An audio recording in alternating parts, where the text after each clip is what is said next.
하나님의 말씀 전하겠습니다. 요즘 여러분 식사 잘하고 계십니까? 오늘 예배 오시기 전에 아침밥 다 들고 오셨나요? 저는 주일은 좀 잘 먹고 옵니다. 평일날은 제가 주로 아침에 오트밀 한 그릇 딱 먹거든요. 간편하게 먹는데 주일은 좀 배가 부르도록 먹고 옵니다. 밥을 잔뜩 먹고 옵니다. 왜냐하면 주일 오전이 제 일주일 생활 중에서 에너지를 가장 많이 쓰는 시간이기 때문에 잘 먹고 옵니다. 이 먹는 게 참 중요하죠. 먹는 게 참 중요합니다. 어느 시인은 밥은 하늘이다 이렇게까지 말했어요. 밥은 하늘이다 이렇게까지 말했어요. 특히 우리 한국 사람은 밥이 중요하잖아요. 우리 밥심으로 산다 그런 얘기 하잖아요. 여러분이 어렸을 때부터 부모님에게 여러 가지 이야기를 많이 들었을 텐데 부모님부터 가장 많이 들은 말이 뭐예요? 밥은 먹고 다니니? 이 얘기 많이 들으셨을 거예요. 저도 요즘 우리 아이들에게 자주 하는 말이 밥 먹고 다녀라 이 얘기를 자주 해요. 밥 잘 챙겨 먹어라. 아무리 바빠도 먹는 거 잘 챙겨 먹어라 이런 얘기를 저도 많이 합니다. 저도 어쩔 수 없는 한국 부모인 것 같아요. 세상에 중요한 일이 참 많지만 하루하루 이게 밥 먹는 거 참 중요한 것이죠. 오늘날에는 이 밥의 중요성이 또 새롭게 부각되고 있습니다. 옛날 못 먹었을 때 이런 시절에는 밥을 먹었냐 안 먹었냐 이게 중요했어요. 근데 요즘은 좀 먹고 살만하니까 뭐가 중요하냐면 어떤 밥을 먹었느냐 이게 참 중요합니다. 어떤 밥을 먹었냐 이게 중요하죠. 영어에도 이런 표현이 있어요. I am what I eat. 나는 내가 먹는 것이다. 그런 말이죠. 내가 먹는 것이 곧 내가 된다는 거예요. 내가 먹은 음식이 나의 체질이 되고 내가 먹은 음식이 나의 건강이 되고 내가 먹은 음식이 내 인생이 된다. 그런 말입니다. 시대가 바뀌어도 참 먹는 것이 이 밥 먹는 것이 중요하다. 그런 얘기죠. 오늘 하나님 말씀은 하나님께서 출애굽한 이스라엘 백성을 이 만나를 가지고 훈련시키는 장면입니다. 매일매일 먹는 이 밥을 가지고 이스라엘 백성을 훈련시키는 그런 장면입니다. 1절 보니까 지금 이 사건이 신광야에서 이루어지고 있어요. 그리고 출애굽한 지가 지금 45일째입니다. 45일째예요. 광야에 들어온 지 얼마 안 됩니다. 이런 광야라는 것은 참 살기 힘든 곳입니다. 생의 기본 조건이 결여된 곳이죠. 있는 것보다 없는 게 더 많아요. 불편한 게 한두 가지가 아닙니다. 15장 보게 되면 물이 떨어집니다. 먹을 물이 없어요. 그래서 백성들이 막 원망합니다. 오늘 16장에서는 먹을 것이 없는 거예요. 먹을 것이 떨어진 거예요. 그러니까 또 백성들이 원망합니다. 뭐라고 원망합니까? 차라리 우리가 애굽에서 있었을 때가 더 좋았다. 그렇게 원망하죠. 사실 애굽에서 있을 때가 좋지 않았는데도 불구하고 지금이 힘드니까 과거가 자꾸 좋게 보이는 거예요. 여러분 요즘 한국이 참 힘들다 보니까 복고풍이 유행이잖아요. 70년대, 80년대, 90년대가 좋았다 하면서 그때 음악이나 그때 이런 문화들을 동경하는 이 복고풍, 레트로라 그러죠. 이런 게 자꾸 지금 나오고 있어요. 우리도 이민생활 힘들면 한국이 좋아한대 그러는데 뭐 한국이 이렇게 좋아요. 여기가 더 좋죠. 자녀들 키우기 좋고 공기 좋고 그래도 사람답게 사는 여유가 있는 곳이 캐나다 아닙니까? 근데 우리가 어려우면 자꾸 옛날을 옛날이 좋았다고 자꾸 그래요. 지금 이스라엘 백성 똑같은 거야. 애굽이 좋았다 그래. 좋기는 뭐가 좋아요. 근데도 좋다 그래. 말도 안 되는 원망을 하죠. 나중에서 뭐라고 얘기해? 차라리 죽었으면 좋겠다. 죽겠다 하는 거예요. 이 애굽 사람하고 이스라엘 사람하고 한국 사람이 좀 닮았어요. 죽겠다 잘하잖아요. 우리도 배고파 죽겠다, 추워 죽겠다, 재밌어 죽겠다, 심지어 하여간 죽겠다 잘하는데 이스라엘 백성도 틈만 나면 죽겠다 하는 거예요. 조금 어려움이 왔을 때, 자기 삶에 뭔가 떨어졌을 때 원망을 하는 거죠. 하나님을 정말 이 시간에 바라봐야 했는데 원망을 합니다. 이것이 광야 생활에 계속해서 반복되는 하나의 패턴이다 이렇게 볼 수가 있죠. 우리도 마찬가지 같아요. 뭔가 우리 삶에 떨어졌을 때 우리는 하나님 바라보지 못하고 자꾸 원망하게 됩니다. 내 삶에서 돈이 떨어졌을 때, 건강이 떨어졌을 때, 또 시험에서 떨어졌을 때, 직장이 떨어졌을 때, 또 사업이 떨어질 때, 또 관계에서 상처를 받아서 자존심이 땅에 떨어졌을 때 우리는 자꾸 원망합니다. 불평합니다. 근데 여러분, 뭔가 내 인생에서 떨어졌을 때는요, 사실은 원망만 할 것이 아니라 하나님을 바라볼 타이밍입니다. 하나님을 바라볼 타이밍이에요. 하나님을 새롭게 만날 수 있는 찬스입니다. 기회입니다. 한번 여러분 가만히 생각해 보세요. 여러분이 언제 하나님을 깊이 만나셨어요? 지금까지 신앙생활하면서 깊은 은혜를 경험했을 때가 언제인 것 같아요? 가만히 생각해 보면요, 여러분의 인생에서 뭔가 떨어졌을 때, 바로 그때예요. 뭔가 건강이 떨어졌을 때, 돈이 떨어졌을 때, 관계에서 자존심이 상했을 때, 뭔가 떨어졌을 때 우리는 오히려 하나님을 깊이 만났다는 거죠. 저도 제 인생을 이렇게 생각해 보면은 제가 하나님을 진하게 만났다는 그 순간순간이 다 뭔가 내 삶에서 인생에서 떨어졌을 때 그럴 때더라고요. 제가 중학교 3학년 때 완전히 정신적으로 붕괴가 와가지고 바닥에 쳤어요. 떨어졌어요. 그때 예수님을 인격적으로 영접했거든요. 그리고 대학에 들어가가지고 건강이 나빠져서 2달간 병원에 입원했어요. 건강이 완전히 땅에 떨어졌어요. 그때 제가 목사의 소명을 받았거든요. 그리고 첫 목회를 34살에 시작됐는데 3년 만에 교회가 문을 닫았어요. 완전히 목사로서 자존감이 바닥에 탁 떨어진 거예요. 근데 지금 돌이켜보면 그때 저는 목사로 다시 태어난 것 같아요. 진짜 영적인 목자로 다시 태어난 게 바로 떨어진 그 순간이었습니다. 그러니까 여러분의 삶에도 마찬가지일 거예요. 뭔가 내 인생에서 떨어질 때 이게 아프고 힘들지만 사실은 주님을 새롭게 만날 기회라는 거죠. 정말 이 시간이야말로 주님을 온전히 바라볼 때다, 그런 얘기입니다. 여러분, 나무를 보세요. 이파리가 떨어져야, 꽃이 떨어져야 그 다음에 열매를 맺잖아요. 꽃이 아무리 화려해도 계속 꽃이 펴 있으면 그 나무는 열매 못 맺어요. 그 화려한 꽃이 떨어질 때 거기서 열매가 드디어 나타나는 겁니다. 우리 인생도 마찬가지입니다. 내 삶에 뭔가 떨어질 때, 때로는 힘들고 어렵고 낙심하고 고통스럽지만 바로 그 떨어지는 그 순간에 하나님께서는 내 인생에 새로운 열매를 만들어 주십니다. 하나님을 더 깊이 경험하는 기회로 만들어 주십니다. 저는 그래서 여러분의 삶에 뭔가 떨어졌을 때 원망하는 데만 시간을 쓰지 마시고요, 하나님을 이렇게 바라보는 시간을 가져보시기 바랍니다. 그러면 그 시간을 통해서 여러분의 삶에 새로운 열매가 맺힐 거예요. 하나님이 여러분의 삶에 새로운 길을 열어주실 것입니다. 아멘. 자, 이렇게 원망하는 백성들 하나님이 어떻게 다루십니까? 4절 보세요. 보라, 내가 너희를 위하여 하늘에서 양식을 비같이 내리니 백성이 나가서 일용할 것을 날마다 거둘 것이라. 이같이 하여 그들이 내 율법을 준행하나 아니하나 내가 시험하리라. 자, 하나님 대단하시죠? 이렇게 컴플레인만 하고 계속 원망만 하는 이스라엘 백성들에게 공급을 해주십니다. 비같이 양식을 내려주세요. 우리 식으로 하면 매일 밥을 쏟아주시는 거예요. 먹을 걸 쏟아주시는 거예요. 참 하나님 대단하신 것 같아요. 우리 같았으면 그냥 화가 나서 또 원망해, 이런 일로 또 원망해, 엎드려 뻗쳐 막 그냥 화를 막 낼 텐데 하나님 그렇게 안 하세요. 물이 떨어지면 물을 공급해 주시고요, 양식이 떨어지면 양식을 공급해 주시고 끊임없이 공급해 주십니다. 여러분이 출애굽기, 민수기 이 광야 이야기를 쭉 읽어보게 되면 하나님이 얼마나 자비로운지를 우리가 깨닫게 돼요. 하나님이 얼마나 인내심이 많은지, 얼마나 참을성이 많으신지를 깨닫게 돼요. 또 참으시고 또 참으시고 또 불쌍히 여기시고, 그래서 공급을 해주시는 거예요. 근데 여러분, 여기서 중요한 건 뭐냐면 하나님은 공급만 하시지 않는다는 거예요. 공급도 하시면서 그걸 통해서 훈련도 하신다는 겁니다. 여기 말씀 보니까 날마다 일용할 양식을 거두라. 그 다음에 뭐라고 되어 있어요? 이같이 하여 그들이 내 율법을 준행하나 아니하나 내가 시험하리라. 공급하시는 것을 통해서 하나님이 이들을 테스트하겠다, 트레이닝 시키겠다, 그런 얘기입니다.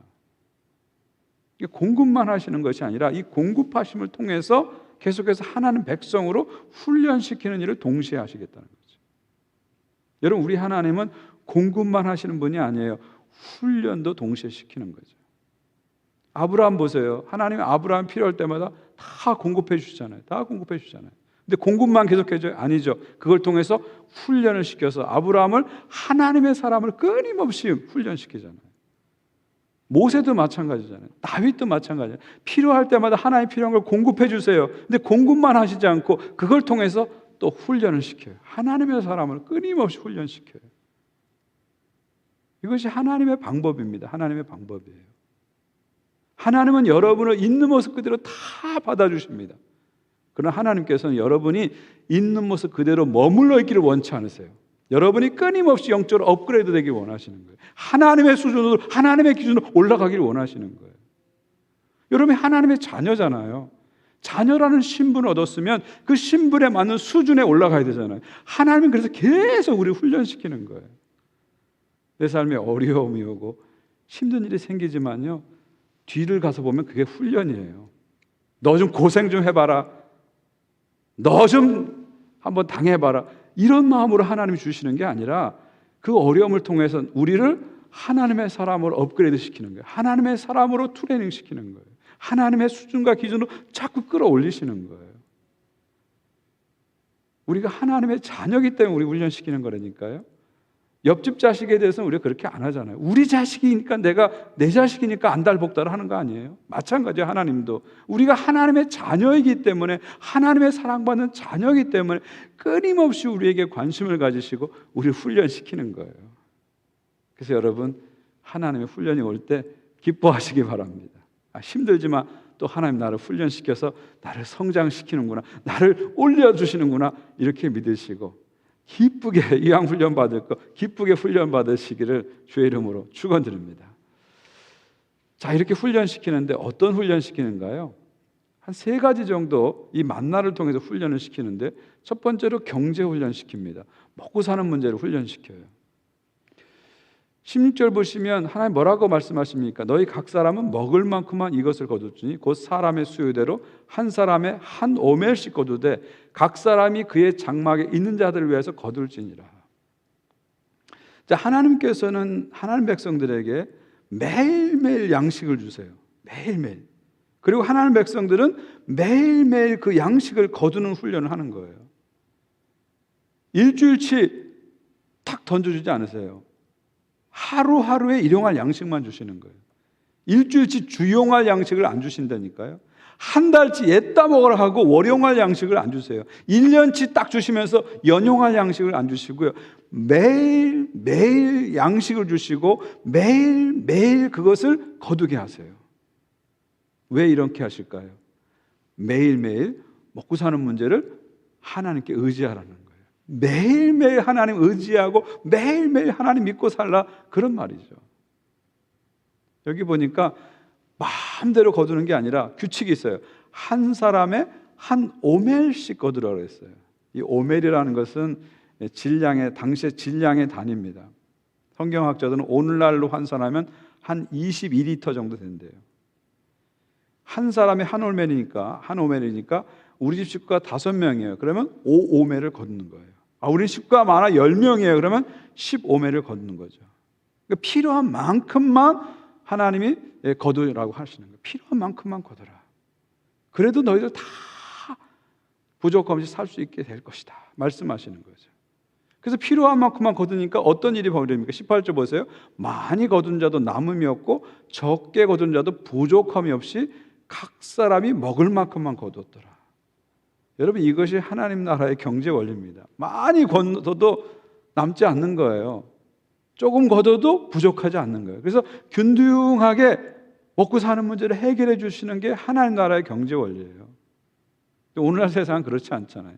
많이 가진 사람은 너무 많이 가져서 주체를 못하고, 조금 가진 사람은 그 조그만 것을 서로 나눠 먹으려고 너무 힘들잖아요. 근데 하나님의 나라가 이루어지면 사자와 어린 양이 함께 뛰노는 거예요.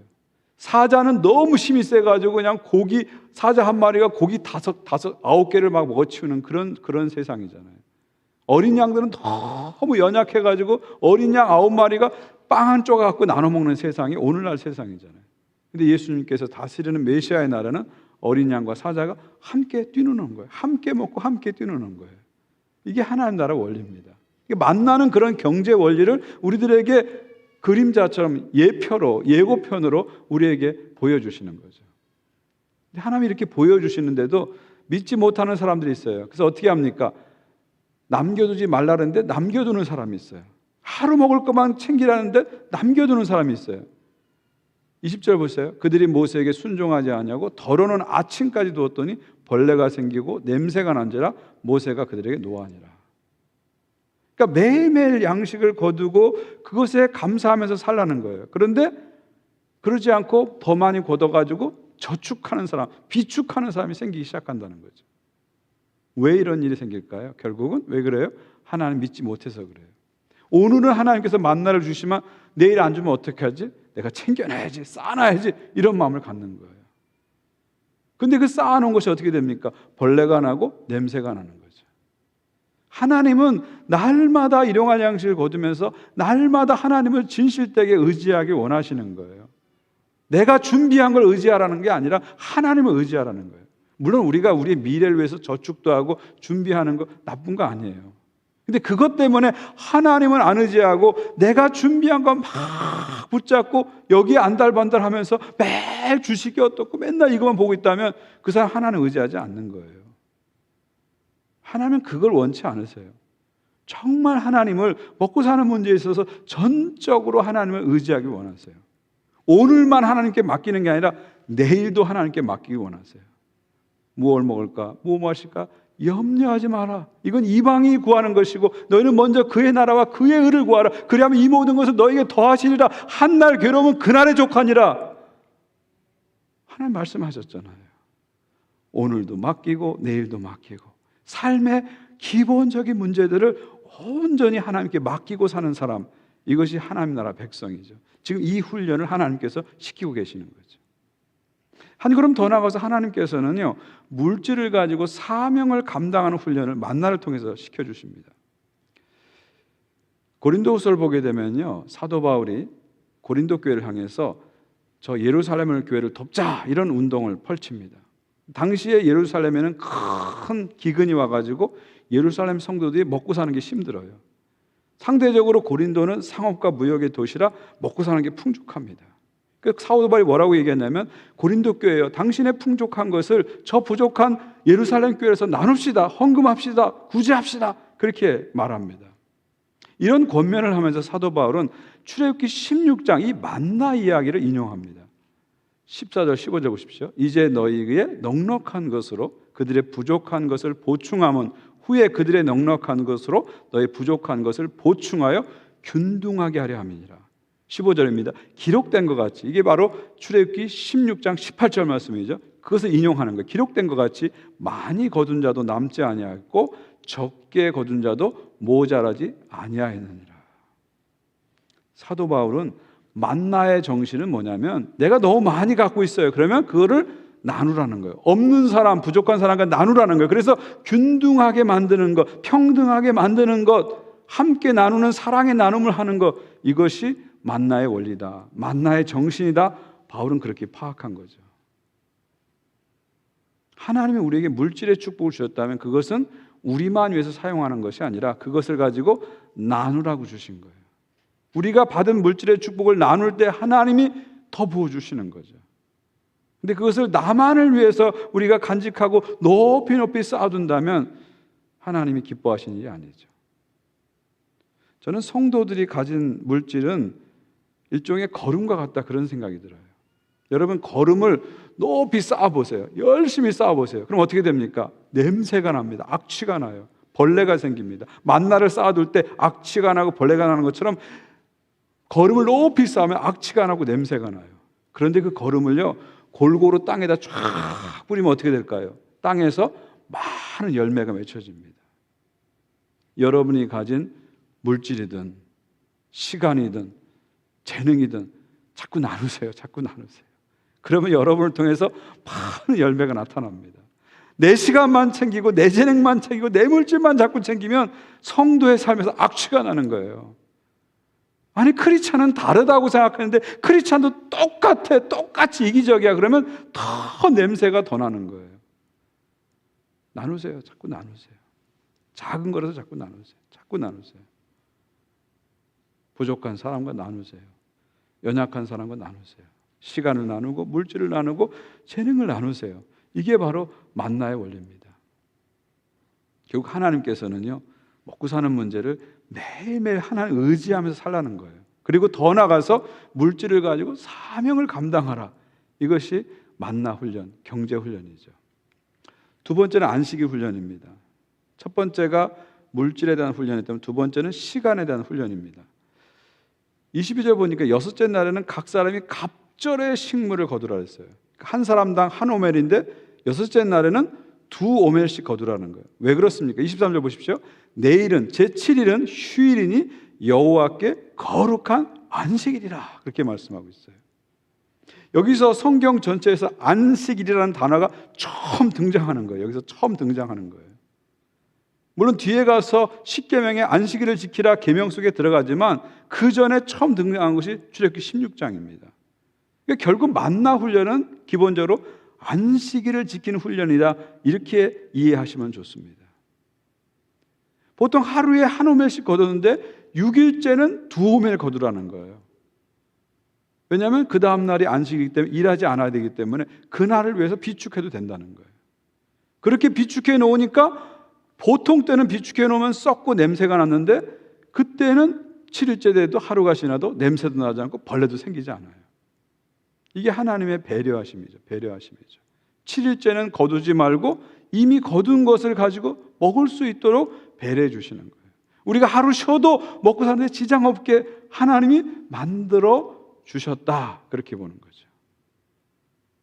그러니까 하나님이 안식일을 잘 지킬 수 있도록 이스라엘 백성들을 배려해 주시는 겁니다.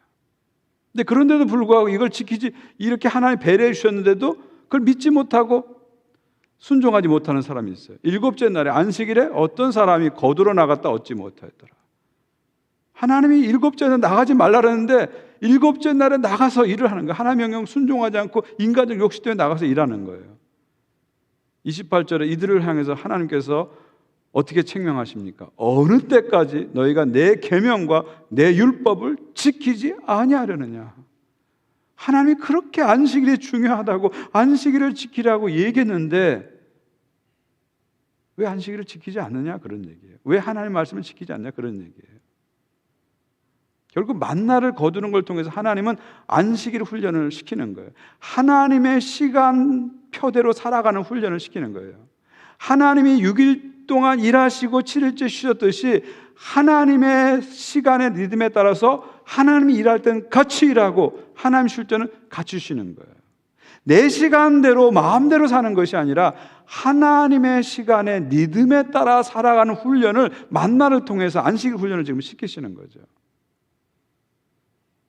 여러분, 하나님이 우리에게 원하시는 건 우리가 일만 열심히 하는 걸 원하는 거 아니에요. 하나님, 우리들이, 하나님 백성들이 하나님처럼 쉴 줄 아는 사람들이 되길 원하세요. 태초부터 하나님께서는 일과 휴식의 밸런스, 균형을 만들어 놓으신 거예요. 이게 하나님의 시간의 원리입니다. 요즘 한국에서 워라벨 이런 말 많이 하잖아요. 워크 앤 라이프 밸런스라 해서 워라벨을 추구해. MZ세대는 워라벨을 추구해, 이런 말 많이 하잖아요. 새로운 거 같죠? 이거 새로운 거 아닙니다. 태초에 하나님이 만들어 놓으신 거예요.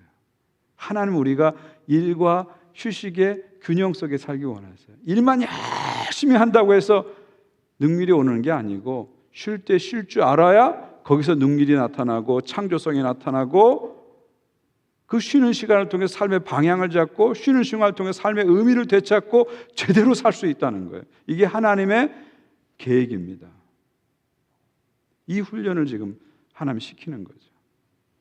여러분, 쉬는 것도 훈련이 필요합니다. 지금 노예 백성들이기 때문에 쉴 줄 모르는 백성들이기 때문에 이 쉬는 것도 만나를 통해서 하나님 훈련시키는 거예요. 정말 하나님께 우리 삶을 맡길 때 우리는 쉴 수 있는 거예요. 내가 쉬면은 어떻게 하지? 쉬면 또 망하는 거 아니야? 쉬면 굶어주는 거 아니야? 이런 생각까지는 못 쉽니다. 하나님이 내 삶을 맡으셔서 내 삶을 책임지셔, 이걸 믿을 때 우리가 쉴 수 있는 거예요. 여러분, 예배 드릴 때도 마찬가지 아닙니까? 여러분 지금 예배 드리시는데 하나님께 완전히 맡겨야 온전한 예배를 드릴 수 있어요. 내 삶을 하나님 완전히 맡겨야 돼요. 예배 시간에는 지금 이 시간에 나의 모든 삶을 하나님께 다 맡기는 거예요. 그리고 내가 할 일은 하나님께만 집중하겠습니다. 하나님만 찬양하겠습니다. 하나님의 말씀만 경청하겠습니다. 이렇게 나가야 돼요. 이때 우리가 진정한 예배를 드리는 거예요. 그렇지 않고 예배 드리면서도 이런 생각하고 이런 저런 생각하고 이런 걱정하고 저런 걱정하고 수많은 생각에 휩싸이면요, 예배를 드리고 있는데 오히려 더 피곤해요. 예배를 드리는데 더 혼란스러워요. 왜요? 맡기지 않아서 그래요. 정말 하나님께 맡기고 온전히 하나님께 집중된 예배를 드리면 예배를 통해서 힘이 회복되는 거예요. 예배를 통해서 혼란이 해결되는 거예요. 삶의 방향이 잡히는 거예요. 저는 여러분이 온전히 하나님께 맡기고 안식일 잘 지키고 예배 잘 지키시기를 주님의 이름으로 축원드립니다. 여러분이 안식일 잘 지키잖아요. 그럼 안식일이 여러분의 삶을 지켜줘요. 여러분의 영혼을 지켜줘요. 그래서 안식일 지키는 사람이 몸과 마음이 건강해지는 거예요. 할렐루야. 마지막으로 하나님께서는 경건 훈련 시킵니다. 날마다 영적 양식 거두는 훈련 시키시죠. 16장 4절, 출애굽기 16장 4절 다시 한번 보겠습니다. 보라, 내가 너희를 위하여 하늘에서 양식을 비같이 내리니 백성이 나가서 일용할 것을 날마다 거둘 것이니라. 이같이 하여 그들이 내 율법을 준행하나 아니하냐 내가 시험하리라. 하나님께서 비같이 양식을 내려주세요. 하나님이 내려주세요. 공급해 주세요. 그런데 그걸 거두는 건 누가 해야 돼요? 우리가 해야 돼요. 하나님 비같이 내려도 우리가 거두지 않으면 우리 것이 되지 않는 거죠. 하나님 비같이 내리시고 백성은 나가서 일용할 양식을 날마다 거두는 훈련을 하는 거예요. 하늘에서 내려오는 양식을 날마다 거두는 훈련을 하는 거예요. 하늘 양식을 거두는 훈련을 매일 하는 겁니다. 영적인 양식을 거두는 훈련을 사실은 매일 하는 거예요. 그 훈련을 지금 시키는 거예요. 우리 예수님께서는 우리들에게 일용할 양식을 구하라 그랬잖아요. 일용할 양식을 구하라. 날마다 일용할 양식을 구하라 그랬잖아요. 그리고 예수님께서 또 뭐라고 말씀하셨어요? 사람이 떡으로만 사는 것이 아니라, 빵으로만 사는 것이 아니라, 밥으로만 사는 것이 아니라 뭘로 산다고요? 하나님 입에서 나오는 말씀으로 사느니라. 할렐루야. 인간은 빵으로만 사는 존재가 아닙니다. 떡으로만 사는 존재가 아니에요. 밥으로만 사는 존재가 아니라 하나님에서 나오는 말씀으로 사는 존재예요. 땅의 양식으로만 다 살 수 없습니다. 하늘의 양식을 가지고 사는 거예요. 우리는 하늘 지향적인 존재이기 때문에, 하늘로부터 태어난 존재이기 때문에 하늘의 양식을 먹어야 제대로 살 수 있는 존재예요. 다시 말해 우리는 영적인 존재입니다. 육적인 존재만 아닙니다. 영적인 존재이기 때문에 날마다 하늘의 영적 양식을 먹어야 됩니다. 매일매일 밥을 먹듯이 매일매일 말씀을 먹어야 사는 존재가 우리 크리스찬이라는 것이죠. 이스라엘 백성이 매일매일 들판에 나가서 하늘에서 내려오는 만나를 거두듯이 우리도 매일매일 하나님 앞에 나가서 하늘 양식, 하나님의 말씀을 거두는 훈련을 해야 됩니다. 거두는 삶을 살아야 돼요. 그리고 그것을 먹고 살아야 하는 것이죠. 2022년 우리에게 큰 방향이 뭐죠? 바로 이겁니다. 날마다 일용할 양식을 거두고 일용할 양식을 먹는 그런 삶을 살자는 것이죠. 그래서 지금 성경 통독 묵상 대행이 계속되고 있어요. 오늘까지 44일째입니다. 지금 44일 동안 잘 지금 가고 있어요. 전체 성도 중에 430명의 성도들이 열심히 성경 읽고 묵상하는 시간을 가지고 있습니다. 저는 이거 참 놀라운 거예요. 놀라운 거라고 생각해요. 근데 여러분, 여기서 중요한 게 뭐냐면 이것을 통해서 내가 1년에 성경 한번 읽었다, 이게 중요한 게 아니에요. 이게 목표가 아니에요. 목표는 뭐냐면 날마다 일정한 양의 본문을 읽고 묵상하면서 말씀을 거두고 말씀을 먹는 훈련을 하는 거예요. 그래서 말씀과 함께 살아가는 삶이 우리 삶의 패턴이 되고 라이프 스타일이 되고 삶의 방식이 되게 만드는 것이 이번에 중요한 목적이에요. 그걸 하는 거예요. 지금 우리가 그걸 하는 거예요. 그걸 하는 거예요. 저는 430명의 성도들이 매일같이 같은 본문으로 말씀 읽고 묵상하는 이것을 생각할 때마다 마음에 이렇게 감동이 옵니다. 우리 조에서도 우리 권사님들의 묵상을 제가 읽으면서 많이 은혜 받아요. 또 종종 저한테 이렇게 묵상 나눔 보내주신 분들이 있는데 제가 많이 배웁니다. 너무너무 감사한 일이에요. 날마다 우리는 말씀으로 살아가는 훈련을 계속하는 거예요. 말씀으로 살아가는 훈련을 계속하는 거예요. 지금 44일까지 여러분 잘 달려오셨는데 계속해서 달려가시기 바랍니다. 매일매일 말씀을 거두세요. 끝까지 12월 30일 요한계시록 마지막 장까지 계속 그렇게 가시기 바랍니다. 어떻게 보면은 매일매일 일정한 양을 먹는 거 이게 귀찮은 일 같아요. 매일매일 한 오멜씩 거두는 거 이거 번거롭잖아요. 한꺼번에 그냥 주용할 양식, 월용할 양식, 연용할 양식 막 쏟아주면 좋을 텐데 하루에 일정한 양을 매일매일 거두는 거 이게 번거롭거든요. 상당히 번거로워요. 근데 하나님께서는 이 번거로움을 통해서 우리를 훈련시키는 거예요. 매일매일 말씀을 갖고 살아가는 훈련을 시키는 거예요. 기독교 역사상 가장 오래된 영성훈련이 뭔지 아세요? 매일매일 일정한 본문의 말씀을 읽고 묵상하는 거예요. 이게 가장 오래된 영성훈련이에요. 수도원 전통에서 지금까지 계속되는 훈련이 바로 이 훈련입니다. 제가 수도원에 가서 40일을 지낸 적도 있고 30일을 지낸 적도 있는데 수도원에서 하는 게 뭔지 아세요? 매일같이 일정한 양의 본문을 읽고 묵상하는 거 이게 제일 중요한 일이에요. 수도원의 일과 중에 제일 중요한 일이에요. 성무 일과라고 하는데 이게 제일 중요한 일입니다. 제일 중요한 일이에요. 우리는 주님 오실 그날까지 매일매일 말씀을 거두고 먹는 훈련을 계속하는 거예요. 이것이 예수님의 제자가 되는 가장 기본 훈련이에요. 하나님 나라 백성의 가장 기본 훈련이에요. 말씀과 기도를 통해서 하나님과 친밀한 교제를 날마다 갖는 것이 이게 기본이에요. 이게 돼야 그 다음 단계로 가는 거예요. 저는 여러분들이 성경 통독 행진에 참여하든 참여하지 않든 간에 매일매일 말씀을 먹는 이 훈련을 계속 하셨으면 좋겠어요. 계속 했으면 좋겠어요. 이게 나의 습관이 되도록 나의 라이프 스타일이 될 때까지 계속 하셨으면 좋겠어요. 저는 담임 목사로서 가장 관심이 갖는 게 바로 성도들에게 일용할 양식을 제공하는 거. 이것을 저는 제일 중요한 일로 생각합니다. 지금까지 목회하면서 성도들에게 통독할, 읽을 말씀과 묵상할 본문을 주는 것을 저는 제일 중요한 우선순위로 삼았어요. 그래서 어떤 경우는 이렇게 말씀 노트로 책을 만들기도 하고, 어떤 경우는 큐티 잡지를 구입해서 하기도 하고, 어떤 경우는 주부에 싣기도 하고, 하여간 어떤 방식이든 간에 성도들이 먹든 안 먹든 나는 매일같이 성도들에게 일용할 양식, 영적 양식을 제공하는 것이 나의 가장 큰 사명이다. 늘 그렇게 생각했어요. 그걸 지금까지도 계속할 거고, 앞으로 제가 은퇴할까지 이것을 가장 중요하게 생각하고 할 겁니다.